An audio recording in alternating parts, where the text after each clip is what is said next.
ଯେ ମନା କରିଦେଲା ବାପାଜୀ ବ୍ରାହ୍ମଣ ମାନଙ୍କୁ ଘରକୁ ଡାକି ଭୋଜନ ଦବ ନାହିଁ।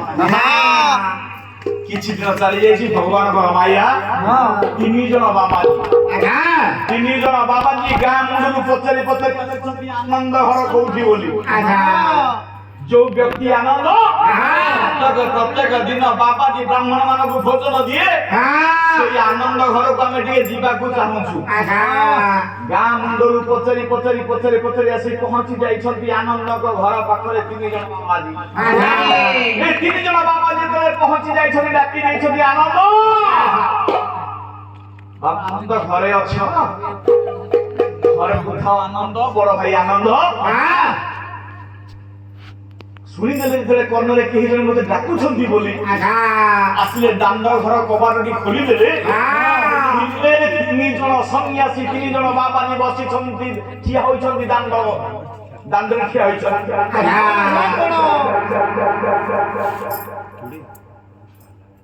ଭାଇ ଏଇଠି ଏମିତି କରିବ ବାବାଜୀ ମାନଙ୍କୁ ଦେଖି ବ୍ରାହ୍ମଣ ମାନଙ୍କୁ ଦେଖି ବଡ ଭାଇ କହିଲେ ଆଜ୍ଞା ମୁଁ ଆପଣଙ୍କର କଣ ସେବା କରିପାରିବି? କଣ ସେବା କରିପାରିବି ଟିକେ କୁହନ୍ତୁ। ବ୍ରାହ୍ମଣ 3 ଜଣ ବାବାଜୀ 3 ଜଣ କହିଲେ କଣ କହିଲେ? ଆମେ ଅନେକ ଦିନ ହେଲା ଭିକ୍ଷାବୃତ୍ତି କରିବା ପାଇଁ ଆଶା ରଖିଛୁ, କିନ୍ତୁ କୌଣସି ଜାଗାରେ ଆମକୁ ସୁହାଇଲା ଭଳିଆ ଭିକ୍ଷାବୃତ୍ତି ମିଳିଲା ନାହିଁ। ତେଣୁ ଆମେ ଚିନ୍ତା କରୁଛୁ ତୁମ ଘରେ ଆଜି 2ଟା ଭୋଜନ ଆମେ କରିଛୁ। ଆନନ୍ଦ କହିଲେ ନ ସରେ। ଜଣେ ନୁହଁ 2 ଜଣ ନୁହଁ 3 ଜଣ ବାବାଜୀ ଆସିଛନ୍ତି ନିଜ ଇଚ୍ଛାରେ। ଆଜି ଡାକିବାକୁ ପଡ଼ିନି। 3 ଜଣ ସନ୍ନ୍ୟାସୀ ଆସି ଉପସ୍ଥିତ ହୋଇଛନ୍ତି। 2ଟା ଭୋଜନ ଦେବି। ଯୋଉ ଲୋକ ଦାନ ଦଉଥାଏ ସିଏ ଜାଣିଥାଏ ତାର ମହତ୍ଵଟା କଣ। ପାଦ ତଳେ ଲାଗୁଥାଏ ବୁଢା ଆନନ୍ଦର। ଖାଇଗଲା ପିଢା ଆଣି ଥୋଇଦେଲା, ତାଙ୍କ ପାଦ ଥୋଇଦେଲା। ବାପାଜୀ ମାନଙ୍କର ପାଦ ଥୋଇଦେଲା, ଘର ଭିତରକୁ ପାଛଟି ନେଲା। ଦାଣ୍ଡ ଘରେ ପକେଇଦେଲା, ଆସନ ପକେଇଦେଲା। 3 ଜଣ ବାବାଜୀକୁ ବସେଇଦେଲା। ଆଜ୍ଞା ଏଇଠି ଆପଣ ବସନ୍ତୁ, ମୁଁ ଏବେ ଗଲି ସାଙ୍ଗେ ସାଙ୍ଗେ ଆସିଲି। ବୃଦ୍ଧ ଆନନ୍ଦ ବାରି ପଟକୁ ଚାଲିଗଲା, ଦେଖିଲା କଦଳୀ ପତ୍ର 3 ଖଣ୍ଡ କାଟି ଆଣିଲା। କଦଳୀ ପତ୍ରକୁ ଭଲରେ ଧୋଇଦେଲା, ବାବାଜୀଙ୍କ ଆଗରେ ପକେଇଦେଲା।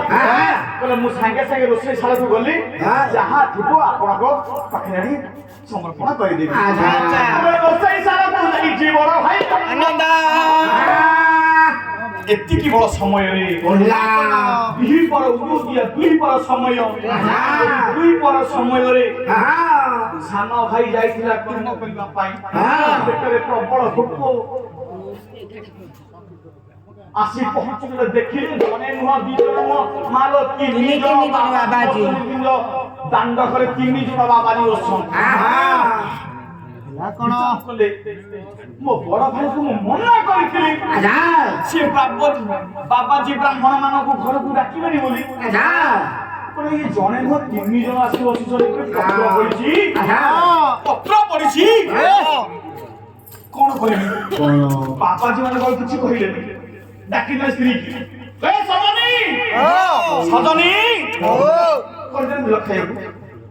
ଖାଇବା ବହୁତ କାମ ଅଛି। କଣ କରିବି ମନ ମନେ ଭାବୁଛନ୍ତି, ଗୋଳେଇ ଘାଣ୍ଟି ହଉଛନ୍ତି। ଭାଇ ତ ଏମିତି କରୁଛନ୍ତି, କହିବି କାହାକୁ? କଣ ମୋତେ ଖାଇବାକୁ ଦିଅ। ସ୍ତ୍ରୀ ଏଇଠି କହିଲେ ଆଉ କଣ ଅଛି? ଆଉ ଅଛି ଯେ ଖାଇବ ହାଣ୍ଡି ସଫା। ତୁମ ଭାଇ ଆମକୁ ବୁଡେଇ ଯାକୁ ବସିଲେ ଅଧାର କରିଦେଲା ଆମକୁ। ଭାଇ ଆମକୁ ସ୍ତ୍ରୀ ଟିକେ ନାକୁ ତିହାଇକି କଥାବାର୍ତ୍ତା କରିଦେଲେ ଗଲା, କଥା ସରିଗଲା। ଯାହା ଦେଖିବ ଆଉ ଖାଇବାକୁ କିଛି ନାହିଁ। ସଫା କରିଦେଲି। 3 ଜଣ ସନ୍ନ୍ୟାସୀ ବାବାଜୀ ଡାକି ଖାଇବାକୁ ଦଉଛନ୍ତି। ସାନ ଭାଇ କହିଲେ କଣ କରିବି? ମୋ ବାପା ସେମାନେ ବଡ ଭାଇ, ସିଏ ଛୋଟରୁ ବଡ କରିଛନ୍ତି। ବାପା ମା ମରିଯାଇଥିଲେ, ସିଏ ମତେ ବସିକି ଏଡେ ବଡ କହିଛନ୍ତି। ମୁଁ ତ କଣ କହିପାରିବି? କିଛି କହିପାରିବି ନାହିଁ। ଯେତେବେଳେ ପୁରୁଷର ମୁଣ୍ଡକୁ ବୁଦ୍ଧି ନ ଆସେ ସେତେବେଳେ ନିଜର ସ୍ତ୍ରୀ ବୁଦ୍ଧି ଦେଇଥାଏ। ହଁ ସେଥିପାଇଁ ତାର ନାଁ ହଉଛି ପତ୍ନୀ। ପତ୍ନୀର ଆକ୍ଷରିକ ଅର୍ଥ କଣ ନା ପତ୍ନାତ ପ୍ରାୟତଃ ଇତି ସହ ପତ୍ନୀ। ପଡି ଯାଉଥିଲେ ଯିଏ ଉଠେଇ ଦିଏ, କବାଟକୁ ଯାଉଥିଲେ ଯିଏ ବାଟ ଦେଖେଇ ଆଣେ। ବୁଦ୍ଧି ନ ଆସିଥିଲେ ମୁଣ୍ଡକୁ ଯଦି ବୁଦ୍ଧି ନ ଆସୁଥାଏ ଯିଏ ବୁଦ୍ଧି ଦେଇଦିଏ ସିଏ ହଉଛି ନିଜର ଅର୍ଦ୍ଧାଙ୍ଗିନୀ ପତ୍ନୀ, ସିଏ ହଉଛି ସ୍ତ୍ରୀ। ତେଣୁ ସିଏ ବୁଦ୍ଧିଟା ସୁବୁଦ୍ଧି ହେଇଥାଉ ନା କୁବୁଦ୍ଧି ହେଇଥାଉ, ଏଇଠି ନିଜର ସ୍ତ୍ରୀ ସୁବୁଦ୍ଧି ନ ଦେଇ କୁବୁଦ୍ଧି ଦେଇଦେଲେ। ଶୁଣ ଗୋଟେ କାମ କର, ତୁମ କଥାକୁ ତୁମ ବଡ ଭାଇ ମାନୁନାହାନ୍ତି ତ, ଗୋଟିଏ ଉପାୟ ଅଛି ଭାଗବତରେ ଲେଖା ଅଛି।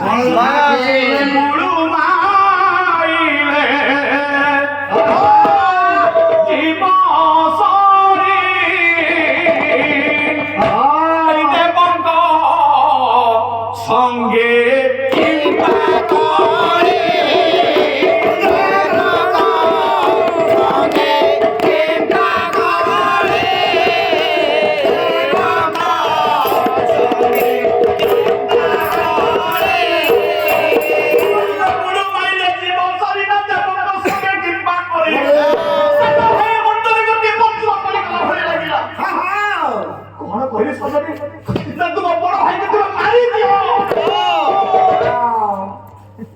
ମୁଣ୍ଡରେ ପଥର ପଡିଲା ଭଳି ଲାଗିଲା।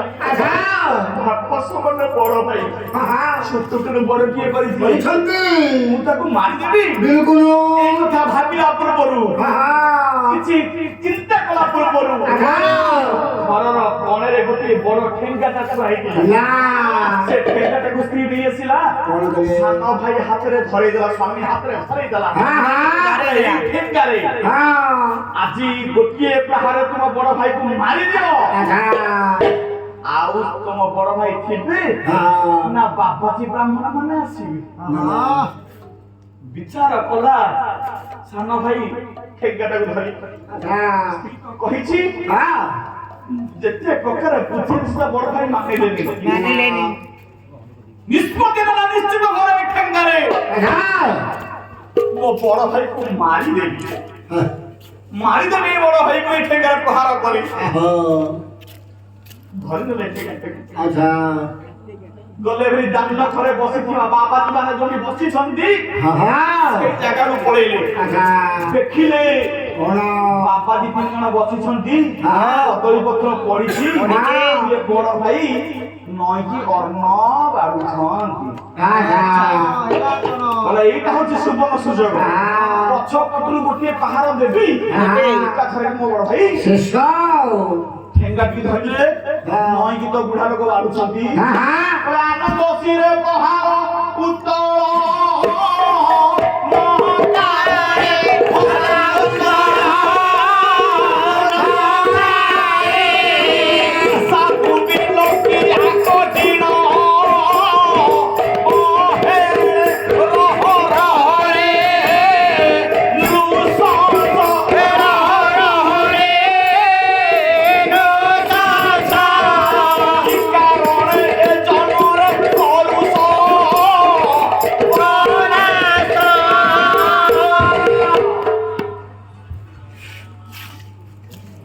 আনন্দ শিরে প্রহার উত্তোলন কালে ঠেঙ্গাটাকে ধরি সান ভাই যাই বাড়িতে বসুଛନ୍ତି।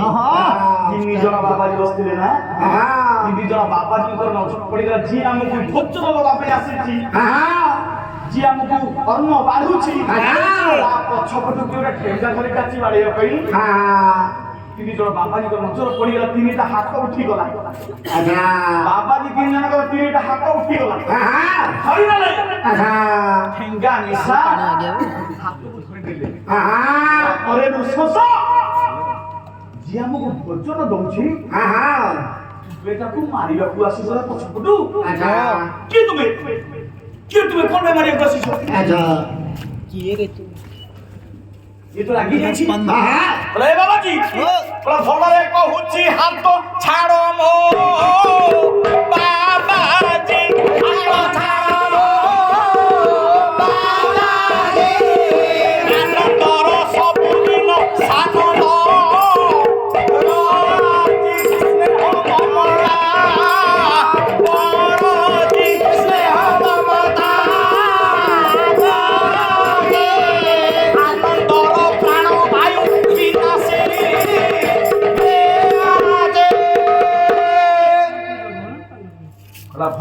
କହୁଛି ମୋ ହାତ ଛାଡ଼ି ବାପାମାନେ ଧରି ନେଇଛନ୍ତି ଭଲରେ କହୁଛି ହାତ ଛାଡ଼ ମୋ ହାତ ଛାଡ଼ିଦିଅ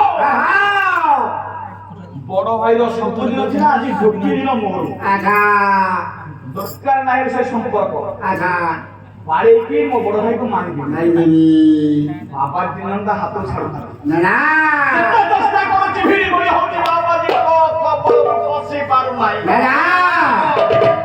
କିଏ ଜଣେ ଲୋକ ସେ 3 ଜଣ 3ଟା ହାତରେ ଧରି ନେଇଛନ୍ତି ଯିବ କୁଆଡ଼େ ଯିବ ରାଗିଗଲେ ରାଗିଗଲେ ସାନ ଭାଇ ବାବାଜୀ ମୋ ହାତ ଛାଡ଼ିଦେବି ଛାଡ଼ିଦିଅ बिल्कुल छाड़बनी ଛାଡ଼ିବନି ना ଛାଡ଼ିବନି बिल्कुल ପୁରା ନ ଛାଡ଼ିଲେ ହାତ ବଜେଇବି ମୁଠ ପୁରା ନ ଛାଡ଼ିଲେ ହାତ ବଜେଇବି ମୁଠ ବଜେଇ ମୁଠ ପୁରା କେବାପ ପିଠିରେ ପଡ଼ିବ ଆଜି ଆରେ ବାବାଜୀ ହାତ ଛାଡ଼ अरे बाबा रे छाड़ो कहोचे अरे बाबा रे ଛାଡ଼ିଲେ ହାତ ବଜେଇବି ମୁଠ छाड़िले हाथ मुंडे କେବାପ ପିଠିରେ ପଡ଼ିବ ଆଜି छाड़ो कहोचे अरे छाड़ो कहोचे अरे बाबा रे ମୋ ହାତ ବି ନ ଛାଡ଼ିବ ମୁଠ ବଜେଇକି ବାସ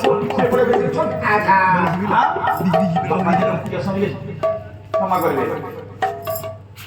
বারবুলা চোখটা কুকুর জিয়ে দেলা হেলো তাহার বাবাজিয়া তোমার বাবাজি মানে হচ্ছে বারবুলা চোখটা কুকুর লোকরা রাগিগলা পরে তার মুখ বারবুলা চোখটা কুকুর জিয়ে দেলা হেলো তাহার এ ঘরে মাউসি সে ঘরে পিউসি ঘরে মাউসি সে ঘরে পিউসি কচল পাতিয়া ভদর সাজি আরে বাবাজি হাত ছাড়ো ओले अरे बाबा रे हाथ छाड़ो ओले अरे बाबा रे বারবুলা চোখটা কুকুর তুমি ঘরে মাউসি লো সে ঘরে পিউসি লো তুমি কচল পাতিয়া ভদর সাজিছ आधा হ্যাঁ हां তুমি মানে ମୋ ହାତ ଧରିଛ ନା हां ଛାଡ଼ି ଦିଅ କୋଉଠି ବା ତମେ बिल्कुल ଛାଡ଼ିବନି ना ଛାଡ଼ିବନି ना କାଇଁ ଛାଡ଼ିବନି କାଇଁ ଛାଡ଼ିବନି ତମେ ଜାଣିଛ କେତେ କଷ୍ଟରେ ଧନ ରୋଜଗାର ହଉଛି ତମେ ଜାଣିଛ अच्छा ପୁରା ରାତି ସାରା କାକର ଚିପି କେତେ କଷ୍ଟରେ ରଖୁ ସାଇତି ରାତି ନାହିଁ ଦିନ ନାହିଁ ଆମେ ଖଟୁଛୁ हां କେତେ ଯତ୍ନରେ ଆମେ ଧନ ସଞ୍ଚିତ କରି ରଖୁଛୁ अच्छा ତମେ ମିଠା କଥା କହି ନେଉଛ ଧପେଇ अच्छा ତମେ ମିଠା କଥା କହି ନେଉଛ ଧପେଇ ଅଲ୍ହେଇ ମଣ୍ଡେଇ ଭଦର ସାଜି अरे बाबा रे हाथ छाड़ो ओले अरे बाबा रे हाथ छाड़ो ओले अरे बाबा रे ମୋ ହାତ ଛାଡ଼ି ଦିଅ କହୁଛି अच्छा କେତେ କଷ୍ଟରେ ଆମେ ଧନ ସଞ୍ଚିତ କରି ରଖିଛୁ ତମେ ମିଠା ମିଠା କଥା କହି ଧପେଇକି ନେଇଯିବ କାଇଦାଟା ତମକୁ ବେଶ ଶୁଣା अच्छा ଛାଡ଼ି ଦିଅ ହାତ छाड़ दो ବାପା ଜୀବନ ଛାଡ଼ୁନାହାନ୍ତି बिल्कुल ଏ ବାପରେ ତୋ ବାପା ସମାନ ବଡ଼ ହେଇଗଲୁ କଣ ମାରିବାକୁ ଆସିଛୁ अच्छा ମହାପାପ କରୁଣି अच्छा ଯଦି ତୁ हाँ ଆମ କଥାକୁ ଟିକେ ମାନିବୁ अच्छा ତୋ ହାତକୁ ଆମେ ଛାଡ଼ିଦେବୁ ଛାଡ଼ିଦବୁ ହଁ हाँ ତୁ ଥରେ ମୁହଁରେ हाँ ରାମ ନାମ କହିଦେ अच्छा ଥରେ ଟିକେ ରାମ ନାମ କହିଦେ हाँ ଆମେ ତୋ ହାତକୁ ଛାଡ଼ିଦେବୁ ଛାଡ଼ିଦବୁ ହଁ ପରି ଛାଡ଼ିବୁ କଣ କଣ କଲ ତୁମେ ଯାହା କହୁଛ ମୁଁ କହିବି ଯାହା କହୁଛ କହିବି ନାହିଁ କି କରିବ ଦେଖିବି ମୁହିଁ ଆରେ ଯାହା କହୁଛ କହିବି ନାହିଁ କି କରିବ ଦେଖିବି ମୁହିଁ ତୁମେ ଯାହା କହୁଛ ମୁଁ କହିବି କଣ କରିବ ମୁଁ ଟିକେ ଦେଖିବି ତୋରାଣୀ ପିଇ ମତେ ଶିକ୍ଷା ଦିଅ ମୋ ତୋରାଣୀ ପିଇ ମୋ ଘରେ ଶିଖାଉଛ ମତେ ଶିକ୍ଷା ଦଉଛ ମୋ ତୋରାଣୀ ପିଇ ମତେ ଶିକ୍ଷା ଦିଅ ଅଲ୍ହେଇ ମଣ୍ଡେଇ ଭଦର ସାଜି अरे बाबा रे हाथ छाड़ो ओले अरे बाबा रे हाथ छाड़ो ओले अरे बाबा रे ଏ ବାବାଜୀ ତମେ ଯାହା କହୁଛ ମୁଁ କହିବି ନାହିଁ ମୋର କଣ କରିବ ଟିକେ ଦେଖିବି ତୋରାଣୀ ପିଇ हाँ ଆଉ ମୋରି ଖାଦ୍ୟ ଖାଇ ଆମ ଘରେ ବସି ଖାଦ୍ୟ ଖାଇକି ମତେ ପୁଣି ଜବାବ ଦଉଛ ହଁ ଛାଡ଼ି ଜଣ ହାତ ଆଚ୍ଛା ଜଣେ ଲୋକେ ଦିଟା ହାତ ଧରିଲେ କରିବ କିଛି ନାହିଁ କରିପାରିବ ଉପାୟ ତମ ଦିଟା ହାତ ବାନ୍ଧିଦେଲେ ଧରିଦେଲେ ତମେ କିଛି କରିପାରିବନି ଗୋଡ଼ କଣ କାମୁଡ଼ି ଦବ କାମୁଡ଼ି ଦବ ନା ସେ ସେଇ ଭାବିଲା ଭାବିଛ ମୋ ହାତ ଦିଟାକୁ ବାନ୍ଧିବାକୁ ଧରିନବ ନା ଯେବେ ମୋର ନଛାଡ଼ ହାତ ଦେଖୁଛ କି ମୋ ଗୋଜା ଦାନ୍ତ ଯେବେ ମୋର ନଛାଡ଼ ହାତ ଦେଖୁଛ କି ମୋ ଗୋଜା ଦାନ୍ତ ଗୋଜିଆ ଗୋଜିଆ ଦାନ୍ତ ଦେଖୁଛ ହାତ ଛାଡ଼ିଛ କହୁଛି ତମ ବୃଷାଳ ଦେହକୁ କରିବି ରକ୍ତାକ୍ତ କାମୁଡ଼ି କାମୁଡ଼ିକି ରକ୍ତାକ୍ତ କରିବି ତମ ବୃଷାଳ ଦେହକୁ କରିବି ରକ୍ତାକ୍ତ କାନ୍ଦୁଥିବ ମା ଆରେ ବାବା ରେ ହାତ ଛାଡ଼ ଗୋରେ ଆରେ ବାବା ରେ ହାତ ଛାଡ଼ ଗୋରେ ଆରେ ବାବା ରେ ଏ ବାବାଜୀ ହଁ ମୋ ହାତ ଛାଡ଼ିଦିଅ ମୋ ହାତ ଛାଡ଼ିଦିଅ ହାତ ନ ଛାଡ଼ିଲେ କାମୁଡ଼ି ଦବୁ ରକ୍ତାକ୍ତ କରିଦେବି ମା ବାପା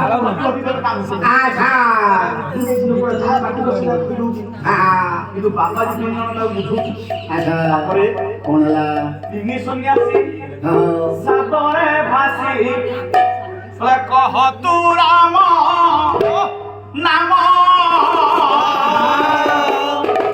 କହିଲେ ତୋର ଛାଡ଼ିବୁ କର ପାପରୁ ପରିତ୍ରାଣ ପାପରୁ ପରିତ୍ରାଣ ରେ ଭଲା ପାପରୁ ପରିତ୍ରାଣ ପାପରୁ ପରିତ୍ରାଣ ରେ ଭଲା ପାପରୁ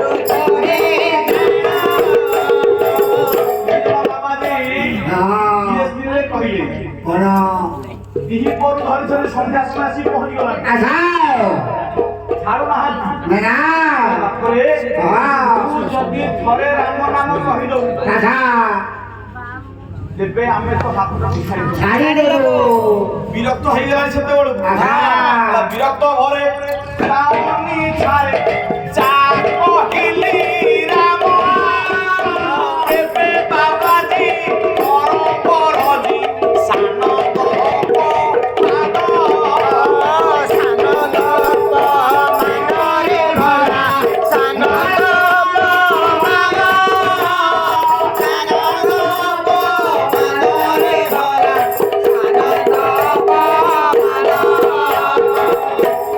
ବିରକ୍ତ ଘରେ ଆଚ୍ଛା ଇଚ୍ଛା ନଥିଲା ଇଚ୍ଛା ନଥାଏ କି ମଧ୍ୟ ଆଚ୍ଛା କହିଲା ହଉ ତମେ ବାବାଜୀକୁ ଯଦି କହୁଛ କହୁଛ ହଁ ଯାହା କହିଲି ରାମ ହଁ ଯାହା କହିଲି ରାମ ଗାଁରେ ସଭା ସମିତି ବସିଥବ ଜଣେ ଲୋକକୁ କୁହାବ ଯେ ସିଏ ଦୋଷ କରିଛି ନା ଜଣେ ଲୋକକୁ ତମେ ତୁ ଏ କାମଟା କରିଛୁ ତୁ ହଉଛୁ ଭୁଲ କରିଛୁ ତୋର ଦୋଷ ତୋର ଭୁଲ ହେଇଛି ଭୁଲ ହେଇଛି ସିଏ ଯଦି ଟିକେ ସେଇଭଳିଆ ଲୋକ ଥିବେ ଗାଲୁଆ ଗାଲୁଆ ହଉ ତମେ ଯଦି କହୁଛ ମୋର ଭୁଲ ତମେ କହୁଛ ଭୁଲ ହଉ ତମେ ଯଦି କହୁଛ ଭୁଲ ମୁଁ କହୁନି ନାଇଁ ଏଇଭଳିଆ ଆଇଟମ ହଁ ମୁଁ ତ ନିଜେ ସେମିତି କୁହେ ଆଉ ହଁ ତମ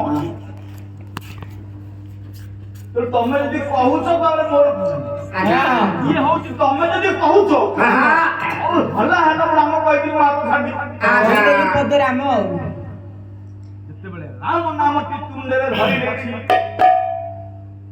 ୟାର ଯୋଉ ରାଗ ଥିଲା କ୍ରୋଧ ଥିଲା ହିଂସା ଥିଲା ସବୁ ଦୂରୀଭୂତ ହେଇଯାଇଛି ସବୁ ଦୂରୀଭୂତ ହେଇ ଠେଙ୍ଗାଟା ହାତ ଖସି ପଡିଛି ଠେଙ୍ଗାଟା ଖସି ପଡିଲେ ସିନା ଜୀବନ ସାରା ଅନେକ ପାପ କରିଥିବା ବ୍ୟକ୍ତି ଧନ ଲୁଟିଥିବା ବ୍ୟକ୍ତି ପରକୁ ମାରୁଥିବା ବ୍ୟକ୍ତି ଜୀବନରେ କିଛି ବି ଥରେ ମାତ୍ର ହେଲେ ପ୍ରଭୁଙ୍କ ନାମ ନେଇନି ତା ତୁଣ୍ଡରୁ ଯେତେବେଳେ ରାମ ନାମଟା ଆସିଲା ନା ଆବାକ ନିର୍ବାକ ହୋଇ ସେଇଠାରେ ଠିଆ ହେଇ ପଡିଲା ଏବଂ ତା ପିଣ୍ଡରୁ ପ୍ରାଣଟା ଛାଡ଼ିଗଲା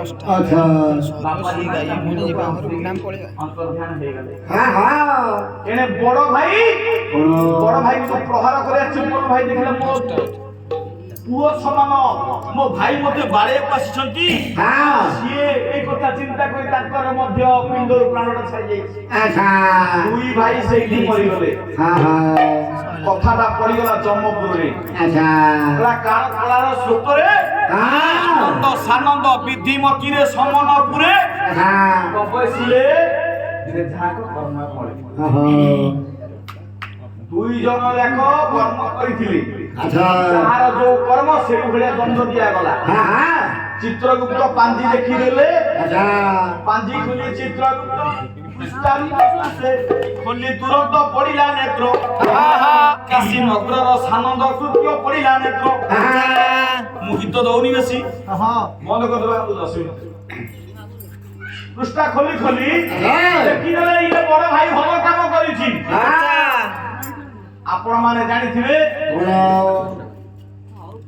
ସଂସାର ସିନ୍ଧୁ ରୂପେଣ ମୀନ ରୂପେଣ ମାନ ଜଞ୍ଜାଳ ଜାଲ ରୂପେଣ କାଳ ରୂପେଣ। ଯଦି ସଂସାରଟା ଗୋଟେ ସମୁଦ୍ର ହୁଏ, ସଂସାରଟା ଗୋଟେ ସମୁଦ୍ର ହୁଏ, ସଂସାର ଭିତରେ ଆମେ ମଣିଷ ମାନେ ହଉଛୁ ଗୋଟିଏ ଗୋଟିଏ ମାଛ। ମଣିଷ ସଂସାରଟା ଯଦି ସମୁଦ୍ର ହେଇଗଲା, ମାଛ ସିନା ଆମ ଭିତରେ ବଡ ମାଛ ଅଛି, ଭଲ ମାଛ ଅଛି ନାଇଁ। ଯଦି ସଂସାର ଭିତରେ ଆମେ ସମସ୍ତେ ଗୋଟିଏ ଗୋଟିଏ ମାଛ, ମାଛ ଧରେ କିଏ? ଏ ମଣିଷ ରୂପ ମାଛ ଧରୁଛି କିଏ? ନା କାଳ। କାଳ ବୋଲତେ ଜମରୂପୀ କେଉଟ ଜଞ୍ଜାଳ ରୂପକ ଜାଲକୁ ବିଛେଇ ଦେଇଛି ମଣିଷ ରୂପକ ମାଛକୁ ଧରିବା ପାଇଁ ସଂସାର ରୂପକ ସିନ୍ଧୁ ଭିତରେ, ସଂସାର ରୂପକ ସମୁଦ୍ର ମଧ୍ୟରେ। ଆମକୁ ମାନଙ୍କୁ ଯଦି ମାଛ ବୋଲି ଭାବିକି ଧରିକି ଦେଇଯାଏ ଜମ, କେଉଟ ଯେମିତି ମାଛକୁ ଧରିକି ଆଣନ୍ତି, ମାଛ ଧରିକି ଆଣି କରନ୍ତି କଣ ଭାଇ? ଆମର ବିକ୍ରି କରନ୍ତି ବଡ ମାଛକୁ କୋଉମାନେ ନିଅନ୍ତି? ଯୋଉଟା ବଡ ମାଛ ହେଇଥିବ, ଭଲ ମାଛ, ବଡ ବଡିଆ ଲୋକ। ଆଉ ଯିଏ ଯାହା ପାଖରେ କମ ପଇସା ଥିବ ସେ ନେଇପାରିବ? ଯିଏ କାର ଚମ୍ପେରି ଆସୁଥିବ, ଏଠି ଗୋଟେ ଫଟୋ ହଉଛି ମାଛଟିଏ, ଟଙ୍କା ହଉଛି ନେଇକି ପଳେଇବ, ବୁଝିଲେନି? ଆମ ଭଳିଆ ଲୋକ ତ ମାଛ ଦେଖି ବଡ ମାଛ କିଏ? ଭଲ ମାଛ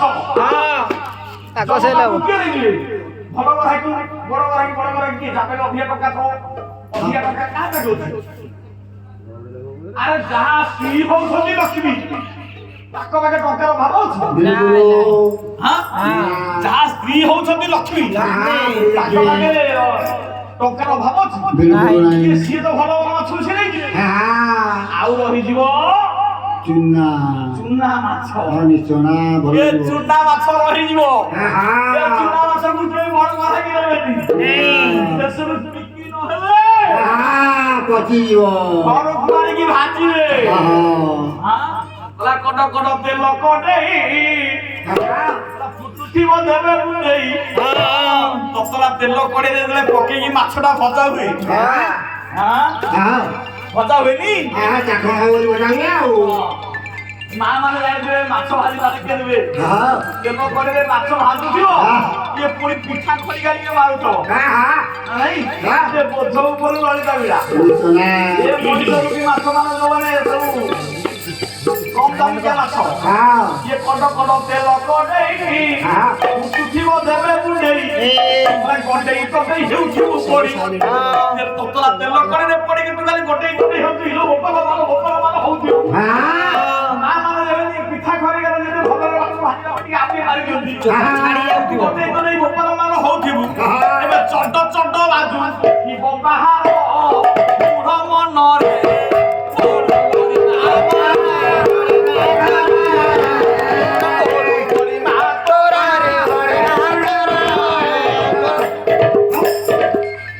ଗୀତ ଶୁଣିବ?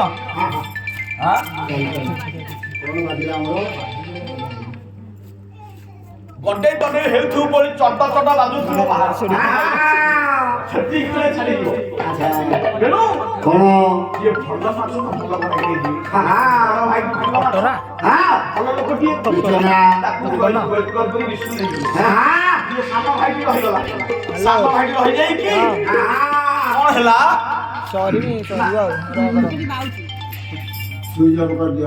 ସରିନି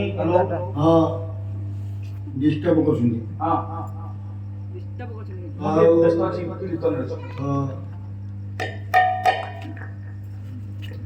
ক্ষমা করবে আজ্ঞা, ମେଡିକାଲ ଚାକିରି ଥିଲେ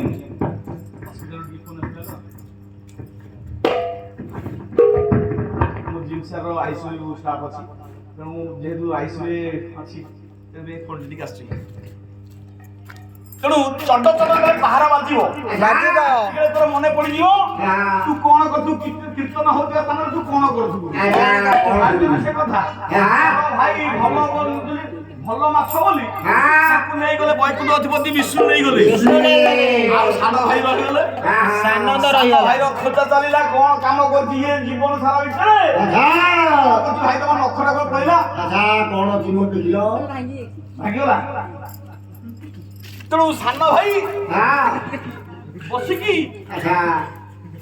ଚିନ୍ତା କରୁଥିଲେ ମୁଁ କଣ କରିଛି ଏଇ ଜାଗାରେ ରହିକି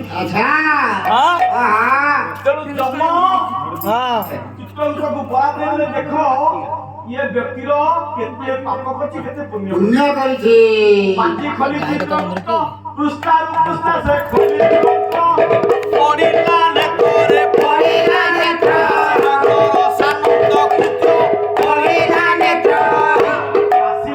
ସାନଙ୍କର କଥାଟା ପଡିଗଲା ଜୀବନ କାଳ ମଧ୍ୟ କେତେ ଅପକର୍ମ ଜ୍ଞାନ ଅଜ୍ଞାନ ଅନିଚ୍ଛା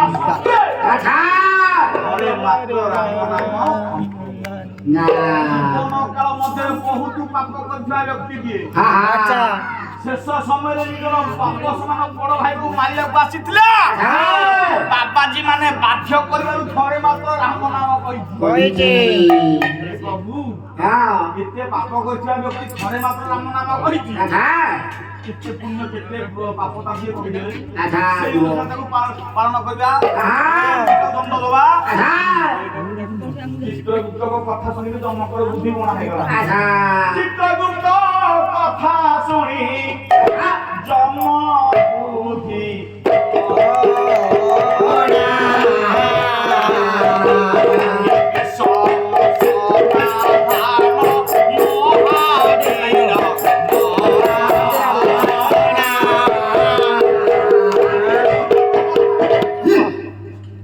ସରିଲାଣି ତମେ କୋଉ ଜଣେ ବାହାରୁଛ କଥାକୁ ଶୁଣି ବଣା ହେଇଗଲା ଜୀବନ ସାରା ଭିତରେ ଏତେ ପାପ କରିଥିବା ବ୍ୟକ୍ତି ଥରେ ମାତ୍ର ରାମ ନାମ କହିଛି ଥରେ ଏତେ ପାପ କେତେ ପୁଣ୍ୟ ଆମେ କେମିତି ଜାଣିବା ଚିତ୍ରଗୁପ୍ତଙ୍କ କଥା ଶୁଣି ଜମ ବୁଦ୍ଧି ଯେତେବେଳେ ବଣା ହେଇଗଲା ଜମ କହିଲେ ଉତ୍ତର ମୁଁ ଦେଇପାରିବିନି ଆମର ଇଷ୍ଟ ଦେବତା ହଉଛନ୍ତି ଦେବଦେବ ମହାଦେବ ମହାଦେବଙ୍କ ପାଖକୁ ଚାଲ ଯିବା କେମିତି ଯିବା ଆମେ ଖାଲି କାହିଁକି ଯିବା ଖାଲି କାହିଁକି ଯିବା ଏଇ ବ୍ୟକ୍ତିଟାକୁ ନେଇ ଯାଇଯିବା କାଳ ବିକାଳକୁ ଡାକି ଦିଅ କାଳ ବିକାଳ ଧରିବେ ଜମ ଚିତ୍ରଗୁପ୍ତ ଧରିବେ ଧରିକି ପ୍ରେତକୁ ଶିବଙ୍କ ପାଖରେ ପହଞ୍ଚିଗଲେ ଶିବଙ୍କ ପାଖରେ ପହଞ୍ଚିଗଲେ ଯେତେବେଳେ ଶିବ ଦେଖିଦେଲେ କଣ ଜମ ଚିତ୍ରଗୁପ୍ତ କାଳ ବିକଳ କାନ୍ଧେଇ ଧରିକି ଆସୁଛନ୍ତି ପଚାରିଦେଲେ ଶିବ କଣ ହେଇଛି ଏଠି ଯମରାଜା କହିଲେ ପ୍ରଭୁ ଜୀବନ ସାରା ଅନେକ ପାପ କରିଛି ମାତ୍ର ଇଚ୍ଛା ନଥିଲା ବାଧ୍ୟ କରିବାରୁ ରାମ ନାମ କହିଛି ପାପ କେତେ ପୁଣ୍ୟ କେତେ କୁହ ପ୍ରଭୁ ଆମେ ଆସିଲୁ ଆପଣଙ୍କ ପାଖକୁ ଦେବଦେବ ମହାଦେବ କହିଲେ ମୁଁ ହଉଛି ସହାର କର୍ତ୍ତା ଇଏ ମୁଁ ୟାର ବିଷୟରେ କିଛି କହିପାରିବିନି ଆଉ କିଏ କହିବେ ଯିଏ ତିଆରି କରିଛି କିଏ କରିଛନ୍ତି ନିଜେ କହିଲ କିଏ ସୃଷ୍ଟିକର୍ତ୍ତା ଯିଏ ତିଆରି କରିଛନ୍ତି ବ୍ରହ୍ମା ସୃଷ୍ଟିକର୍ତ୍ତା ତାଙ୍କ ପାଖକୁ ଚାଲ ଯିବା ତାଙ୍କ ପାଖକୁ ଗଲା ସମୟରେ ଶିବ ଚିନ୍ତା କଲେ ଇଏ ପ୍ରେତଟିକୁ 4 ଜଣ ଧରିଲି ମୁଁ ଧରିଲେ କଣ କ୍ଷତି ହଉଛି ଶିବ ମଧ୍ୟ ଟିକେ କାନ୍ଧ ଲଗେଇଦେଲେ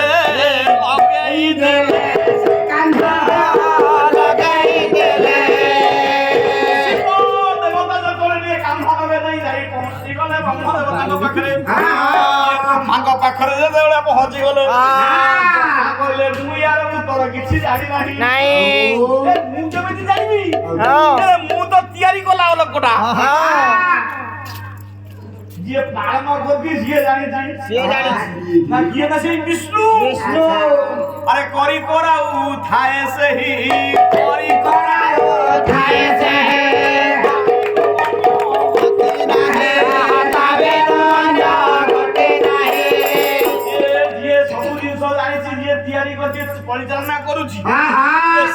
ଜାଣିଛି ଆଚ୍ଛା ହଁ ହଁ ତାଙ୍କ ପାଖକୁ ଚାଲ ଯିବା ଆଚ୍ଛା ଦେବତା ଯେତେବେଳେ ଗଲେ ହଁ ବତ କଣ କାନ୍ଧ ଲଗେଇ ଦେଇଥିଲେ ଆଚ୍ଛା ମୁଁ କାହିଁ ଖାଲି ଯିବି ନା ସିଏ ବି କାନ୍ଧ ଲଗେଇଲେ ଟିକେ କାନ୍ଧ ଲଗେଇଦେବି ଆଚ୍ଛା ବ୍ରହ୍ମା ବି କାନ୍ଧ ଲଗେଇଲେ ଲୋକମାନେ ବସିଥିବେ ହଁ ଇଏ ସମସ୍ତେ କହୁଥିବେ କଣଟା କହିଦେଲେ ଲୋକ ଥିବେ କିଛି ଜାଣଥିବେ ଆଚ୍ଛା ହଁ ହଁ ହାତ ଦେଖିଦେବେ ଆଚ୍ଛା ଇଏ ସମସ୍ତ ଠିଆ ହେଲେ ତ ମୁଁ ଠିଆ ହେଲେ କାହିଁକି ଠିଆ ହଲ ଆଚ୍ଛା ଇଏ ବ୍ରହ୍ମା ଦେବତା ହଉଛି ସେଇଭଳିଆ। ଆଚ୍ଛା ଶିବ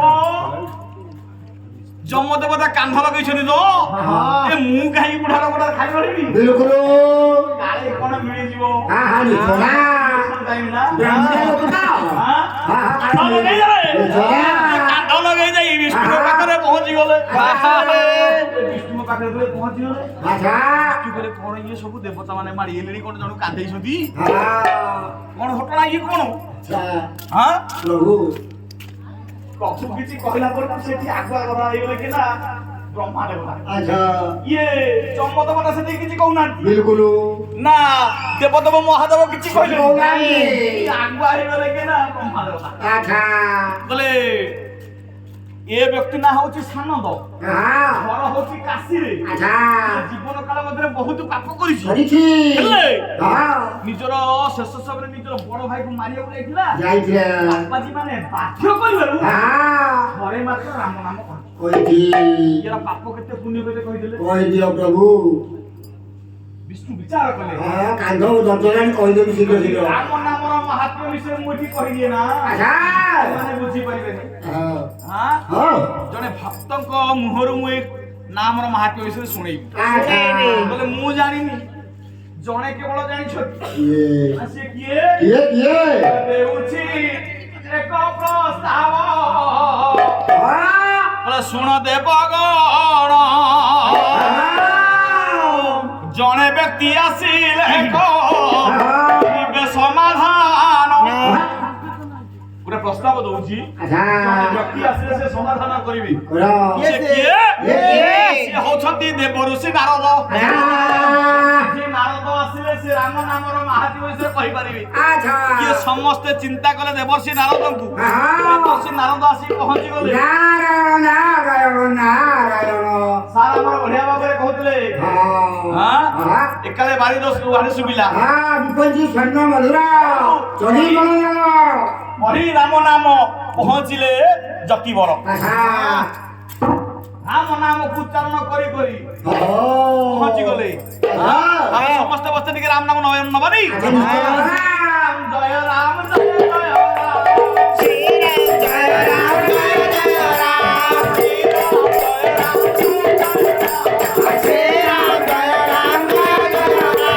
ଶ୍ରୀରାମ ଜୟ ରାମ କହି କହି ଆସିଲେ ପହଞ୍ଚି ଗଲେ ନାରାୟଣ ନାରାୟଣ ନାରାୟଣ ପଚାରିଦେଲେ ବିଷ୍ଣୁ ଦେବତା କଣ କାହିଁ ମତେ ଲୋଡ଼ିଲ କୁହ ଇଏ ବ୍ୟକ୍ତି ଅନେକ ପାପ କରିଛି ବାଧ୍ୟ କରିବାରୁ ରାମ ନାମ କହିଛି ଆଚ୍ଛା ପାପ କେତେ ପୁଣ୍ୟ କେତେ ଟିକେ କହିଦିଅ ଆଚ୍ଛା ମୁଁ କହିବାକୁ ଲାଗିଛି ଏତେ ଦୂରରୁ ହଁ ଆଉ ତ କହିବି ଆଉ ବିଚାର କଲେ କଣ ମନକୁ ମନ ମିଶିଲା ହୃଦୟକୁ ହୃଦୟ ମିଶିଗଲା ମିଶିଗଲା ନାରଦ ମୁନି ବିଚାର କଲେ ପ୍ରଭୁ ତୁମ ମୁଖରେ ସିନା କହିଲେ ତୁମେ ବଡ କପଟିଆ ଲୋକ ମୋ ମୁଖରୁ ଶୁଣିବାକୁ ଚାହୁଁଛ ନା ଆପଣଙ୍କ ମୁଖରୁ ମୁଁ ଶୁଣିବାକୁ ଚାହୁଁଛି ତୁମେ ଯାହା ଚାହୁଁଛ ମୁଁ କହିଦେବାକୁ ଏବେ ବସୁଛି ତେବେ କୁହ କୁହ କୁହ ୟାର ଉତ୍ତର ଦଉଛି କହିଲେ ଦିଅ ବୁଢତୀ ଶକ୍ତି ପତି ଯାର ସ୍କନ୍ଧେ ପ୍ରେତ ସ୍ଥିତି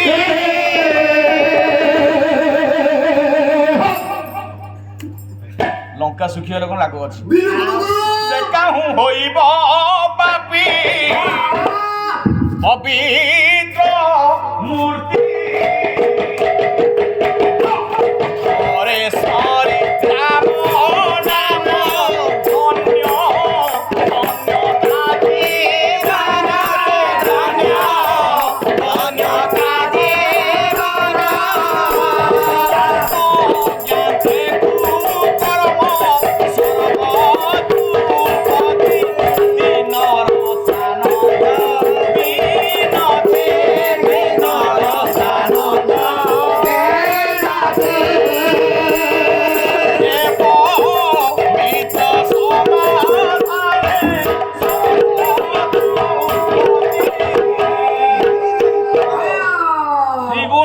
ଶକ୍ତିପତି ଯାର ସ୍କନ୍ଧେ ପ୍ରେତ ସ୍ଥିତି ଆଚ୍ଛା ସେ କାଉ ହୋଇବ ପାପୀ ପବିତ୍ର ମୂର୍ତ୍ତି ବୃତ୍ତି ଅଧିକାରୀ ମା ବିଷ୍ଣୁ ମହେଶ୍ୱର ଆଚ୍ଛା ବ୍ରହ୍ମାଙ୍କୁ ତ ଆମେ ପାଉନେ ନା ଦେବଦେବ ମହାଦେବଙ୍କୁ କେତେ ଜଳ ଲାଗି କଲେ କେତେ ଶ୍ରାବଣ ମାସରେ ଯେତେ ଜଳ ଲାଗି କଲେ ବି ସେ କଥା ଶୁଣୁନାହାନ୍ତି ବିଲକୁଲ ନିନ୍ଦା ହେଇଯାଇଛନ୍ତି କେତେ ତପସ୍ୟା କରିଛି ସେଇ ବ୍ୟକ୍ତି ଥରେ ରାମ ନାମ କହି ତାପରେ କି ତିନି ଜଣ ଦେବତାକୁ କାନ୍ଧରେ ସେ ବସି ପାରିଲା ଇଏ ଥରେ ସ୍ମରି ରାମ ନାମ ଧନ୍ୟ ଧନ୍ୟ ତା ଜୀବନ ଜ୍ଞାତ ଅଜ୍ଞାତେ କୁକର୍ମ ସର୍ବ ଧ୍ରୁପତି ସେ ଜ୍ଞାତରେ ହଉ ବା ଅଜ୍ଞାତରେ ହଉ ଯେହେତୁ ସେ ରାମ ନାମ କହିଛି ନିଶ୍ଚିତ ଭାବରେ ସିଏ ମୁକ୍ତି ପାଇଛି ମୁକ୍ତି ପାଉଛି ମୁକ୍ତି ପାଇଛି ଯୋଉ ମର୍ଯ୍ୟାଦା ପୁରୁଷ ରାମଚନ୍ଦ୍ର ଚିନ୍ତାମଣି ବିଶ୍ୱ ଆରାଧକ ଭଗବାନ ପୁରୁଷ ରାମଚନ୍ଦ୍ର ଏଠାରେ ବିରାଜମାନ କରିଥିବା ମା ମଙ୍ଗଳା ଦେବୀ ଏବଂ ଯଜ୍ଞ ଦେବତା ମହାପ୍ରଭୁ ସମସ୍ତେ ଉପସ୍ଥିତ ଥିବା ଭକ୍ତ ବ୍ୟକ୍ତି ମାନଙ୍କର ପୂର୍ଣ୍ଣ କରନ୍ତୁ ସମସ୍ତଙ୍କ ଚଲାପଥ କୁସୁମିତ କରନ୍ତୁ ସମସ୍ତଙ୍କ ସ୍କନ୍ଧରେ ମା ଲକ୍ଷ୍ମୀ ବିରାଜମାନ କରନ୍ତୁ ସମସ୍ତେ ଧନ ଧାନ୍ୟରେ ପରିପୂର୍ଣ୍ଣ କରନ୍ତୁ ସମସ୍ତଙ୍କୁ ସର୍ବେ ବୋଲ ଆନନ୍ଦ କବା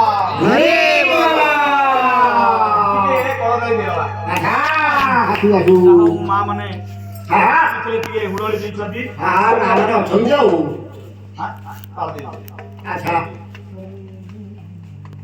ସର୍ବେ ବୋଲ ହରି ହ